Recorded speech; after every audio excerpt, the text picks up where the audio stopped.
A warm welcome to our audience, distinguished guests, speakers, and our moderator.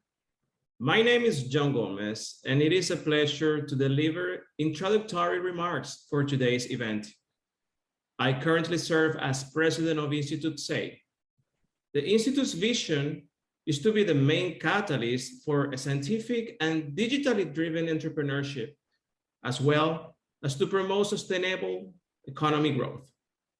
Our mission is to produce state-of-the-art knowledge, sharing, and educational resources, as well as to be the premier data intelligence, data analytics, and data-driven decision support partner for all stakeholders in the entrepreneurial ecosystem. The past 2 years have brought about unprecedented change and unpredictability for most industries. Despite the complex challenges, this time of crisis also represents an opportunity for life, science leaders to rethink legacy processes, embrace emerging technology trends, and embark on the digital transformation journey to engineer a better future for their industry and businesses. The complex AI portfolio has a key role in the enterprise digital innovation and transformation process, with most C-suite leaders reporting an increase in budget allocation for AI deployments across all industries and more robust ROIs.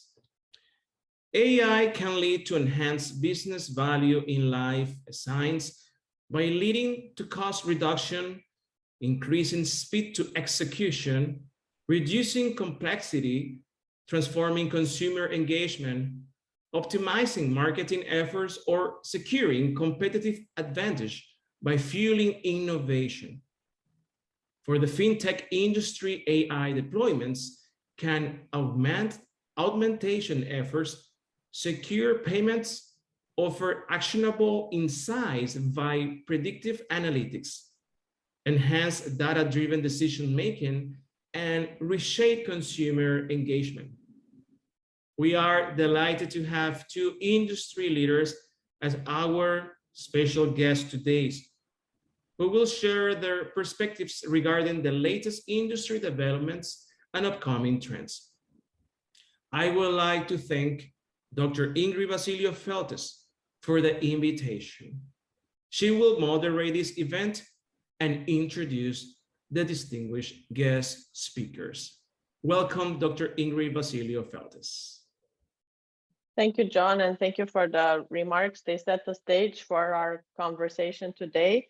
I am looking forward to having the insights from Yamina and Imtiaz during our conversation today. Welcome, and please allow me to briefly provide for our audience your brief bios. Yamina Hakem is a well-known leader in the life sciences industry and founder of GlobalReach BI. She is a member of the French-American Chamber of Commerce and has extensive 20 years experience in the industry, mostly with Thomson Reuters. She founded her company to support the global life sciences client base with business intelligence to translate innovation into commercial success globally.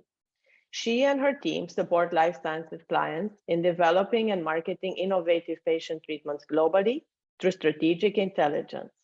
She works closely with small biotech or large pharmaceutical companies, understanding their market environment, and helps them to differentiate their strategy and to secure an AI-powered optimized ROI. Thank you for joining us, Yamina. Thank you very much for this introduction. Good. And then Imtiaz Adam, he's a strategic executive, MBA and data scientist, hybrid business strategy and AI analytics expert with a focus on ROI of machine learning projects, applications of AI towards ESG investment and sustainability. He founded and built a global business from inception at Morgan Stanley, serving as global head and director for engineering, being instrumental in infrastructure financing clean tech business, including green bonds. He's ranked as a leading AI influencer by several agencies, a well-known speaker on AI in several international forums, and has an extensive bio in terms of numerous other innovative and entrepreneurial activities. If I would share all your bio, we would probably spend 2 more hours. So thank you so much for joining us today. And I'm looking forward to kicking off our conversation with a question that I would like both of you to address. How can we convince our audiences that AI is a reality for business leaders? There are still some that have difficulty accepting and understanding the true power of AI across all industries. So maybe Yamina, you can start, and then Imtiaz. Yes, thank you very much, Ingrid. And that's a fantastic question that you've got here in terms of how we are convincing, how we can convince people to actually embrace AI within their business. And I think that the notes from John and the key comment, the earlier comments that he made, he touched on some of those elements, and certainly a few that have resonated with me, certainly in the life science industry. So maybe to give you some background as to how we are applying AI, I think that there's one thing that we have to do when we want to convince people that of the usefulness of it, is to start with a small project. Start with one specific question that we can help them answer with AI, so that we can use that as a proof of concept.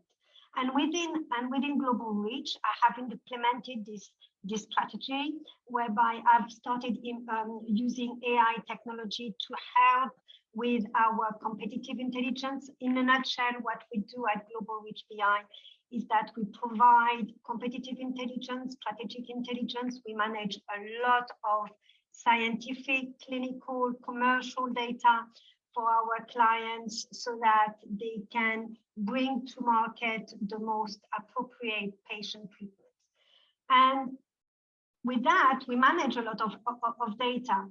So what is the key question that our clients wanted us to answer, and answer fast? And that's starting from that specific proof of concept that we've developed a platform that is called Spring. And I will go into the details later. And then from that, you learn the different ropes about AI and how it can work, make the rest of your team embrace it, and then you can implement it at a much larger scale.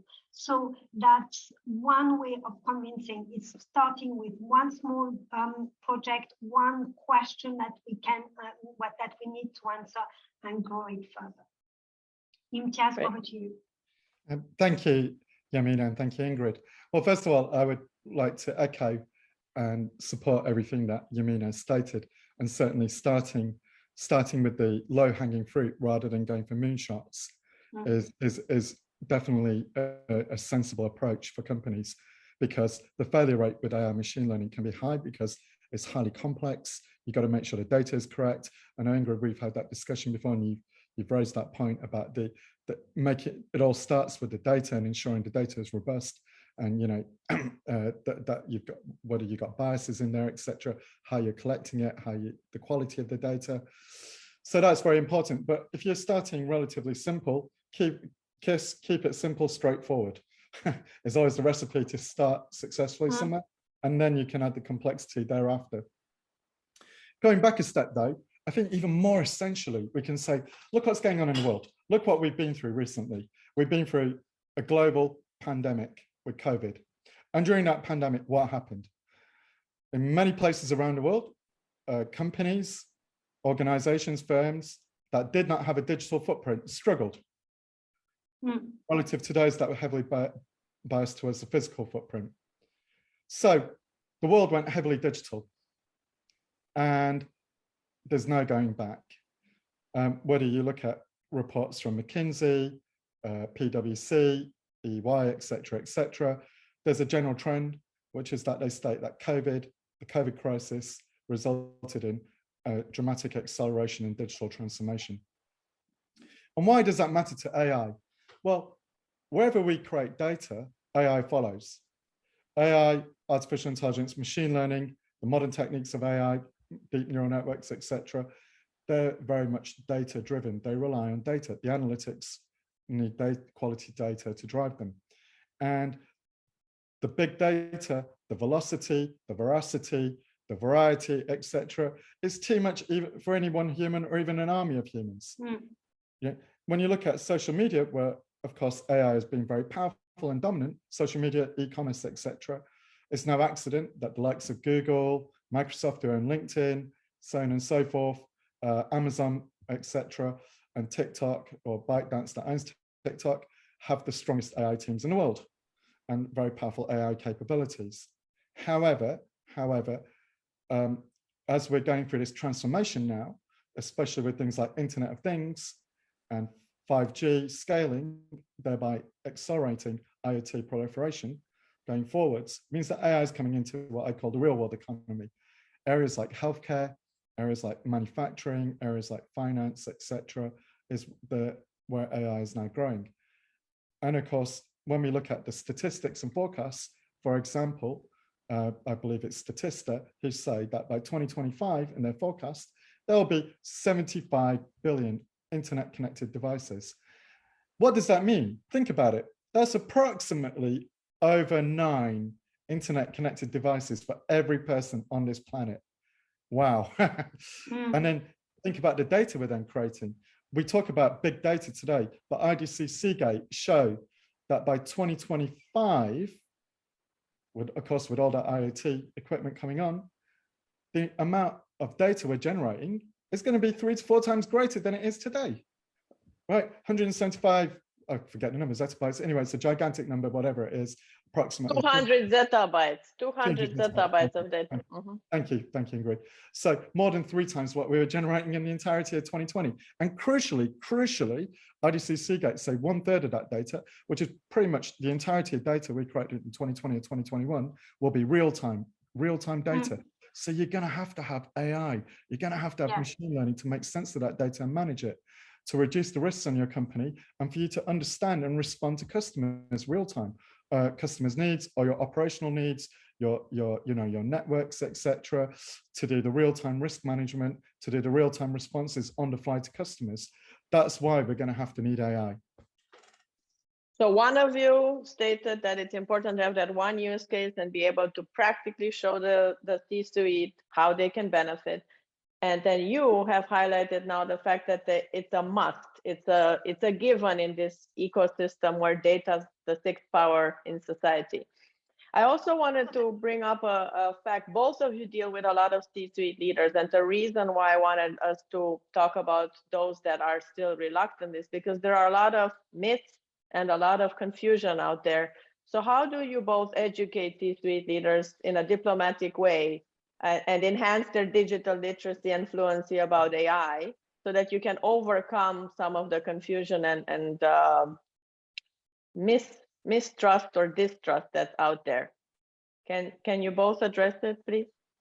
I think again, and as you've just heard, is that figures, and talking about figures and sharing the immensity of the data that is readily available, that is going to be available, but also within the life science industry, when you think that a drug to come to market costs like $2 billion, even if you could say that you're going to save them like 1% of their investment in drug development, it's going to make a difference. You're going to have their ears. And then when you think that, okay, when you want to, when you understand also that it takes like 10 to 15 years to develop this new drug, and that if you could reduce that by a year, the benefits, the return on investment is going to be so huge for them. They can only give it a chance. So I think that, again, the return on investment in implementing AI is much bigger in the life science industry. But the thing that is different from the financial environment or from the other environments, other industries, is that we haven't yet got a major win and a major success in the life science industry using AI to develop a new drug. There are some patches, and I think in some areas it's there, but we haven't got yet a huge success. So once it's there, that's going to be, everybody's going to jump in on that bandwagon. But at the same time, instead of tackling the whole life science new drug development, let's tackle some examples. And what Imtiaz was saying about, for example, the availability of real-time data and having real-time information on what the perception of a patient on a drug, the patient perception on his COVID vaccine that he's just had, or the effect he's had. I mean, all this data is collected, and all this data is going to be useful to some people to really then be better at marketing, positioning, communicating with the patient more efficiently. And in life sciences, that's certainly something an area where we can work straight away. So you go by practical value proposition. So let's see how Imtiaz is handling that. Yeah, no, once again, I would echo everything that Yamina was saying. And if we look at drug discovery, for example, it's a complex area. So your search space is astronomic, right? Is it 10 to 60, 10 to the 100 potential combinations at the molecular level, which is more than atoms than there are in the universe. So your search space is astronomic. And it's well, it's pure, as big data as you can get, really. And then and then making sure you're finding therapies where the molecular docking successfully occurs and it's not toxic to humans. So it is a very complex area. Having said that, you know, it's ideally suited to AI technology. And we are seeing early stages, right? Because we've seen in silico medicine, I think in February, start human trialing. And we must remember in life sciences, and I'm sure Yamina and Ingrid, we've discussed this before as well, of course, the conservative small c nature, because lives are at stake, so it has to be done carefully. But, you know, we're seeing in silico medicine move ahead now with trialing on an AI discovered drug. We're seeing MIT, I believe, 18 months ago, came out with a antibiotic that was designed by machine learning, and that was apparently able to deal with some of those situations where drugs were being resistant, or there's resistance to antibiotics, to combat that or successfully deal with that. So there are a number of moves occurring, and I think, as you say, Yamina, maybe in a year or two, we'll have really good transparent cases that serve as a springing board to really accelerate this across life sciences. But if we look at the general spectrum overall, and we look at, for example, the statistic Gartner gave going back a couple of years, where they found that a very high percentage of data science projects were failing, machine learning projects were failing to deliver on expectations of the C team, as high as 90% at the time. So why is that the case? And what they discovered was the following.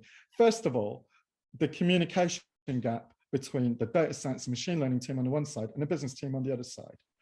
The fact that the two didn't, and Ingrid, we've discussed this before, which is that there is a view that in the C team that AI is magic, you know, Skynet, you know, pull a rabbit out of a hat and everything will happen magically. And in actual fact, it's not, it's hard work, it requires data, it requires a clear use case. So the number one reason for failure was no single clear use case.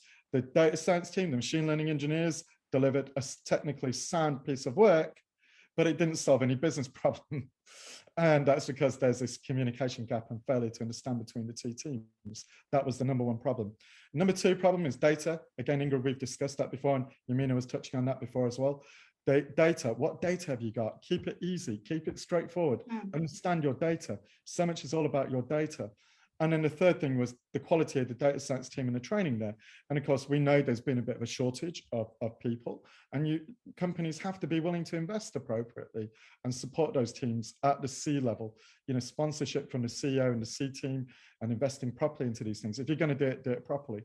So I think if these kind of issues are addressed, then we can start to see the issue, dealing with these issues. But really, start with the data, just like we discussed, Ingrid, in that interview we did. Start with the data. You're going to learn so much about yourselves. Even before you put the AI algorithm in, you're going to discover what you're holding, what's going on in your organization, with your customers, etc., your risk points, etc. So start with the analysis of the data. It's really worthwhile doing.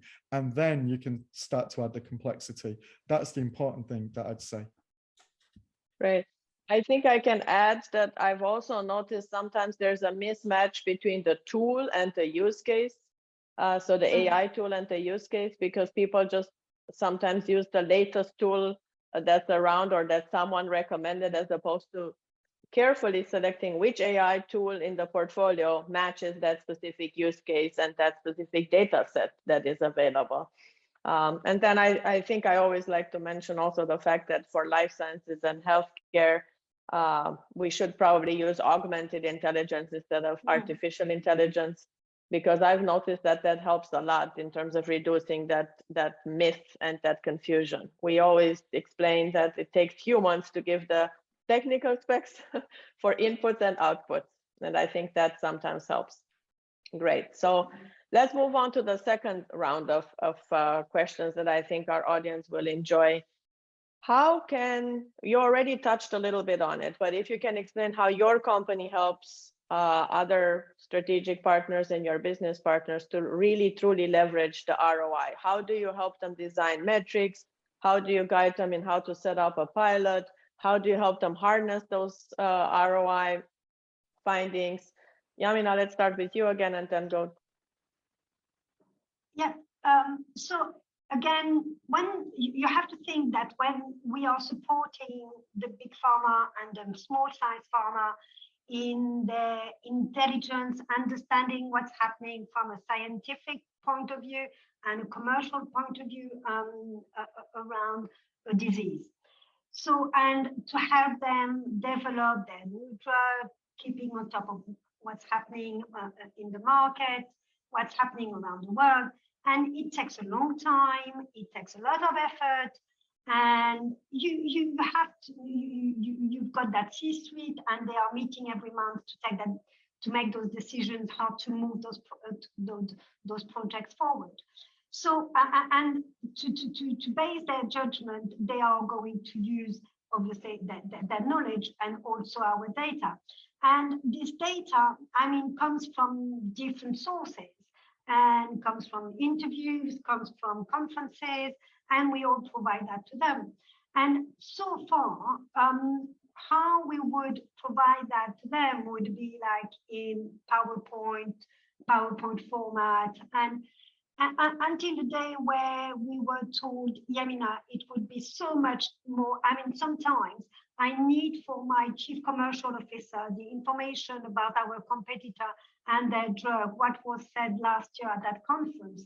And it takes me more time to retrieve that information that I provided them last year than to actually create it. So I need to find a way. The problem is that internally, they've got different silos. You've got the clinical team using a platform, the commercial team using another platform. So basically, and you've got Excel somewhere in the middle, hosting all that data. So the idea is that we have developed this Spring, a searchable primary intelligence platform that integrates everything and builds it according to their specific research projects, makes it very easy to search, because their job is not to search. Their job is to create a new drug. So you've got to make it as user-friendly as possible. So you need to be able to classify, codify, consolidate all this information and link it together in a logical way. So that's the first platform. And here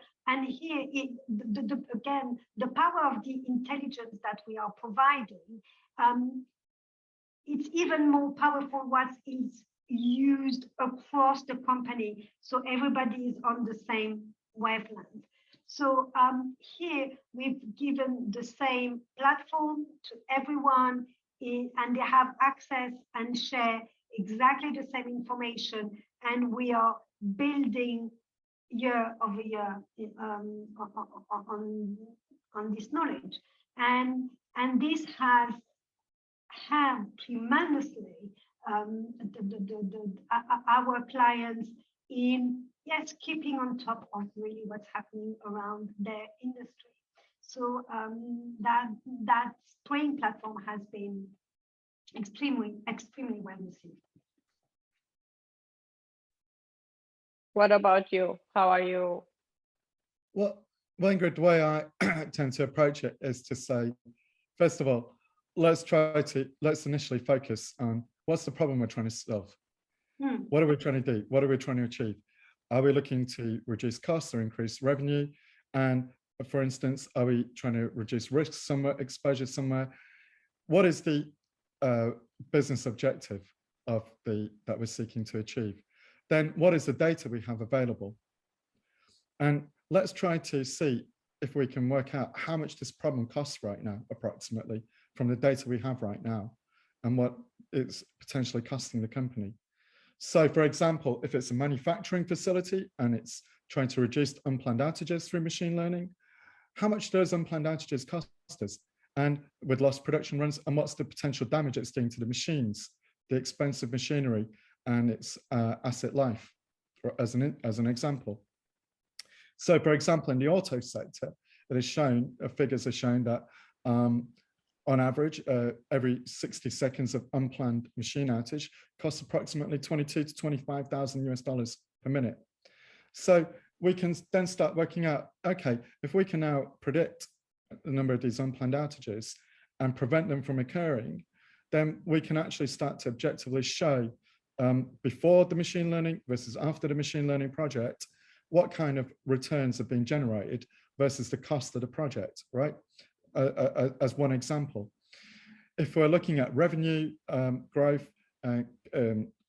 customer churn, or targeting certain customers and growing them, again, what's the potential? Where's our revenue right now, and with these particular customers versus the investment put into machine learning versus measuring the growth that we get thereafter with clear KPIs.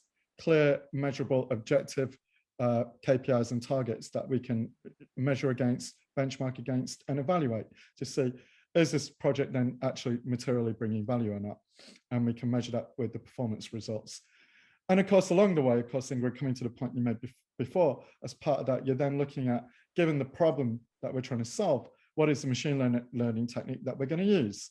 So are we looking at natural language processing? Are we looking at computer vision? What are we actually looking at? Unsupervised, supervised, anomaly detection, or versus, trying to deal with something with supervised learning. So these are then part of the process that you go through to then evaluate what tools you're going to use, and and again, how you're going to implement the model, put it into production, working with the engineering team, because AI or machine learning doesn't exist in isolation. It's got to be put into successful production and tested carefully. So all that lead time, all the cost of the machine learning project, the integration, etc., versus again, clear objective KPIs, benchmarks that we can evaluate. How much then did we actually reduce costs, or how much did we increase revenue? And therefore we can then judge the ROI. But it's having clarity all the way through, right from the beginning to the end, of what we're trying to do and how we're doing it, right? That's the key thing. Totally. You need to know what is the problem you want to solve.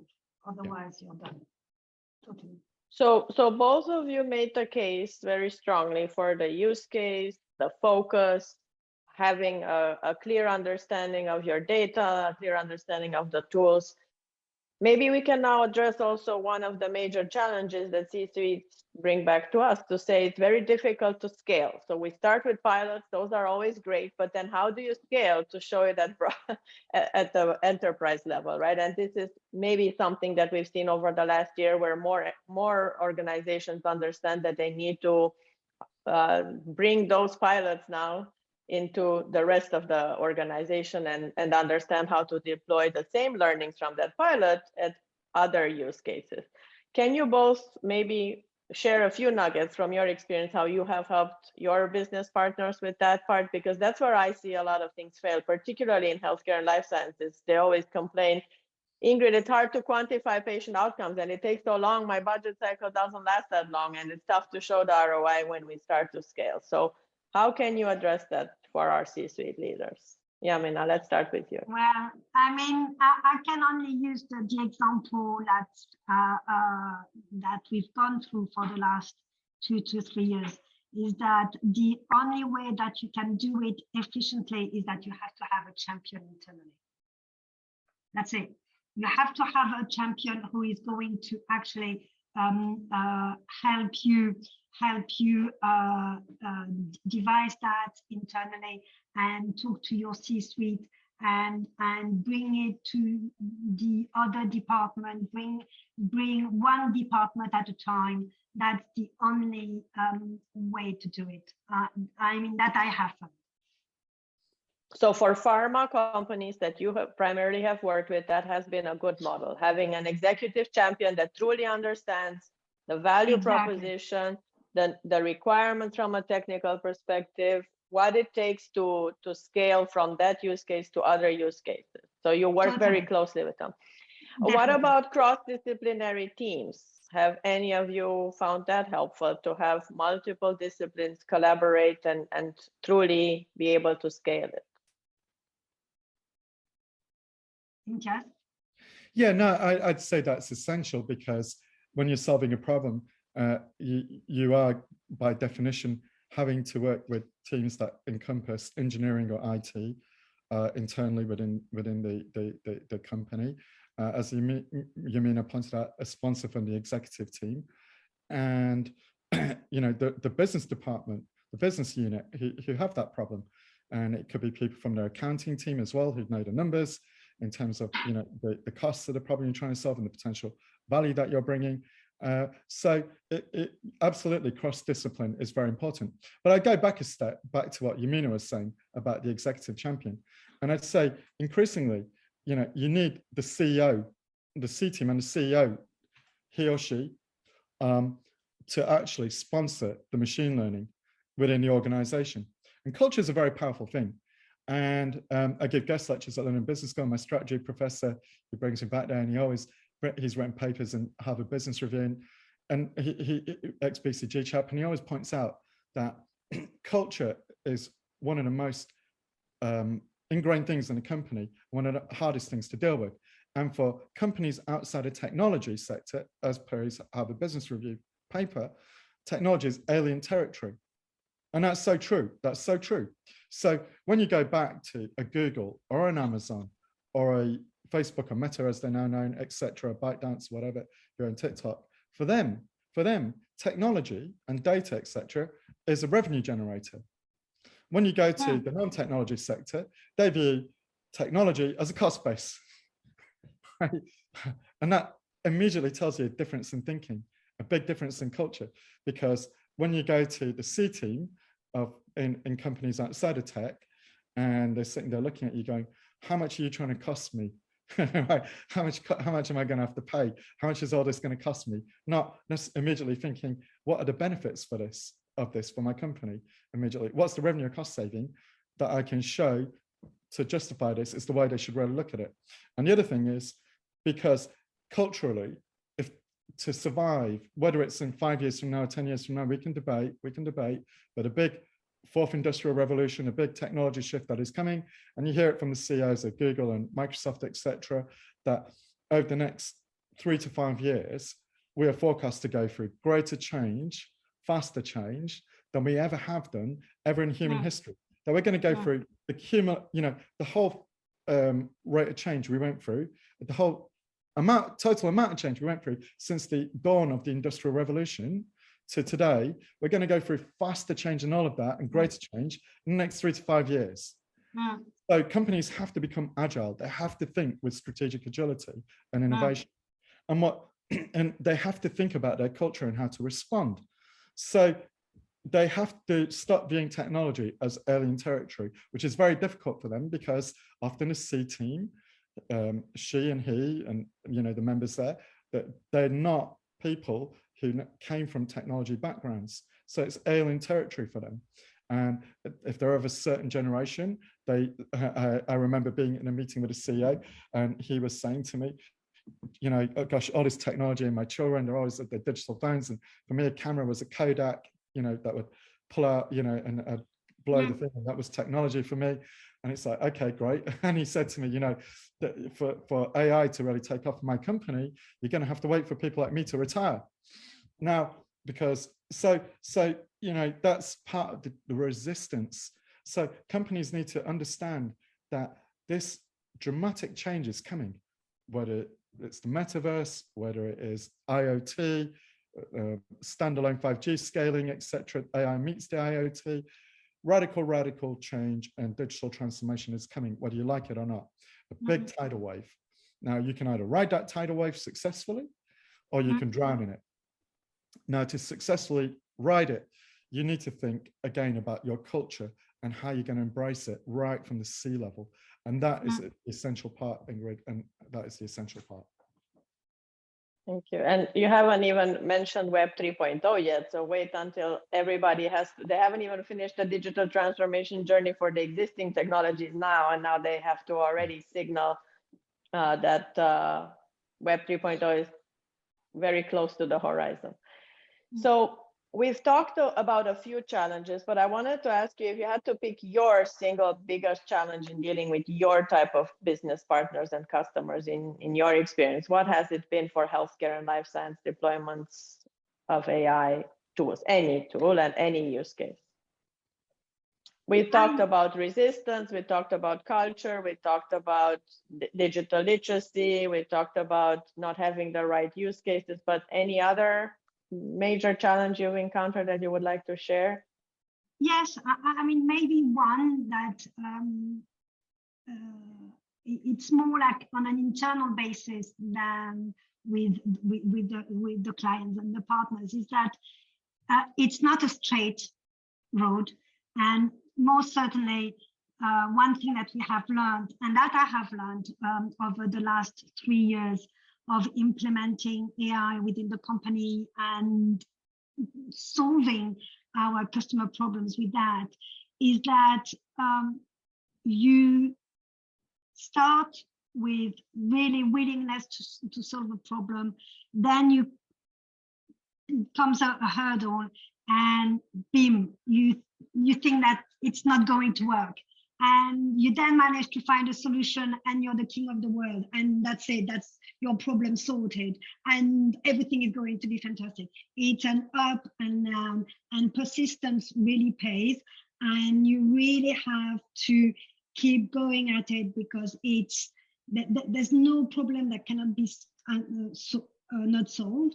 And you have to be persistent. That's for sure, because otherwise you can give up very, very, very quickly. So persistence and resilience. What about you? What has been your experience in terms of challenges? I say, Ingrid, the additional one that we can add to the points that you enlisted before is data and access to data. And I think that's in both healthcare and also in finance. And of course, there are understandably data protection requirements out there. In the US, there's HIPAA. In the UK and the EU, there's GDPR. In other parts of the world, there are equivalent legislation or rules and regulations. And that's entirely understandable to protect the end user, the patient or the end user, the customer, etc. However, machine learning and deep neural networks require data to grow and to be effective. So this comes back to an earlier point you alluded to, Ingrid, which is that you can start nicely with a pilot in certain sectors, and then when you try to scale them, you hit this data barrier. And I think the solutions going forwards there are going to be a combination between perhaps scaling techniques like federated learning with differential privacy, which I think has got huge transformative powers or potential in both finance and healthcare. Synthetic data, the challenge with synthetic data, of course, has been ensuring that the quality of that synthetic data is good. But I think certainly, and certainly as we get to the arrival of the metaverse, we can start to create a lot more synthetic data using techniques like GANs, generative adversarial networks and other things out there. And hopefully that synthetic data is going to be better quality, which will allow us to do a lot of simulation. So an example is, for example, there are startups, including from Oxford in the UK and London, etc., with autonomous driving, where they are now using metaverse to simulate huge numbers of road scenarios so that you can keep on learning and training robots from, I think Stanford, or not Stanford, UC Berkeley have been doing that with virtual reality, so that the robots can start to learn more about the world and states of the world then through virtual environments, so that they can narrow this gap between training or simulated environments and real world environments. So the simulating reality, simulating data, synthetic data, quality synthetic data can perhaps help also plug some of this gap. So I think these are some of the things that are going to happen: federated learning, synthetic data, and I think just general awareness by companies about how they're storing the data and how they can perhaps invest in updating that to improve it going forwards. So these are perhaps some of the challenges and where scaling AI in general will require effort and work going forwards. I would just add, those are all great points. What I've also encountered is sometimes other elements of digital ethics in addition to just data privacy and regulatory hurdles.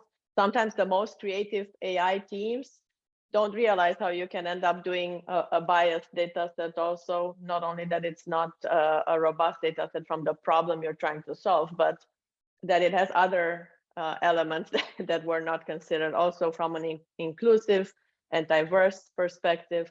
So I think we kind of covered quite a lot of them. Cybersecurity is another one, but I know it's not in the scope today, but that's another very important one that I've encountered. People fear that any AI project opens up for liability for more cyber threats, and they are, of course, more cautious with the latest breaches that we've been seeing. So you already alluded to my next question, which was, what do you see in the future? If you had your wish list, what would you want next year to bring for AI in healthcare and life sciences? So you already mentioned synthetic data sets, digital health twins, and more modern ways to do simulations. Can both of you say, if you had your wish, what would you like to see for 2023 for AI in healthcare and life sciences? Yamina, you can start, and then we'll go.